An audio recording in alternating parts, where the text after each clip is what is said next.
স্বরাজের চরকা সুতো, স্বদেশী আনান্দান, কুটির শিল্পের জয়যাত্রা, গাই বাংলার গান। বাংলা আমার তৃষ্ণার জল, তৃপ্ত শেষ চুমুক। আমি একবার দেখি, বারবার দেখি, দেখি বাংলার মুখ। প্রিন্স দ্বারকানাথ ঠাকুর বাঙালির ব্যবসায় বাংলাকে শ্রীময় করতে চেয়েছিলেন, ঠিক সাহা টেক্সটাইল ও আমার ব্রতও তাই।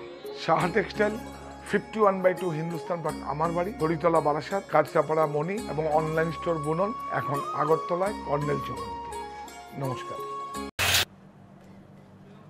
বৃহস্পতিবার প্রজ্ঞা ভবনের ১ নম্বর হলে এক অনুষ্ঠানের মধ্য দিয়ে পালন করা হয় বিশ্ব বাস দিবস। বিশ্ব বাস দিবস উপলক্ষে আয়োজিত অনুষ্ঠানে উপস্থিত ছিলেন মন্ত্রী শান্তনা চাকমা, মন্ত্রী অনিমিষ দেববর্মা সহ অন্যান্যরা। এদিনের অনুষ্ঠানে আলোচনা করতে গিয়ে মন্ত্রী অনিমিষ দেববর্মা বলেন, বাঁশ খুবই গুরুত্বপূর্ণ, কারণ একদিকে বাঁশ যেমন শিল্পে ব্যবহার হয়, তেমনি অপরদিকে খাবার হিসাবেও বাঁশ ব্যবহার হয়। বিশ্ব বাস দিবসের মূল উদ্দেশ্য হলো কিভাবে বাঁশকে বাণিজ্যিকভাবে ব্যবহার করে অর্থ উপার্জন করা যায়, সবচেয়ে ভালো মানের বাঁশ পাওয়া যায়। এখনও অনেক বাঁশের চারা রোপণের সুযোগ রয়েছে ত্রিপুরা রাজ্যে। একটা সময় ত্রিপুরা রাজ্যে অনেক বাঁশ ছিল, কিন্তু বন দপ্তরের পক্ষ থেকে বাঁশ কেটে শাল, সেগুন গাছ লাগানো হয়।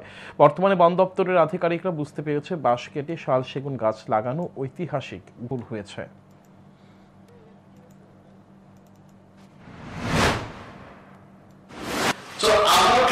সারা জীবনেই বাঁশের একটা গুরুত্ব থাকবে। Bamboo is so important. Bamboo দিয়ে পট রান্না হচ্ছে, চিকেন রান্না হচ্ছে, বাঁশকুড়ুলের গজক রান্না হচ্ছে। এখানে যদি আমি হাত তুলতে বলি, আপনাদেরকে হাত তুলবে। আগে একটা কথা ছিল, বিশ্বাস ছিল মানুষের মধ্যে যে টিপ্রাণের বা ট্রাইবেলরাই বাঁশকুড়ুল খায়। এখন কিন্তু এটা টিপ্রাণের মধ্যে নাই।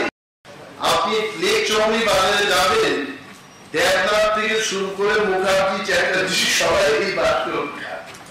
তো বাঁশের গুরুত্ব আছে, বাঁশ লাগাতে হবে। কিন্তু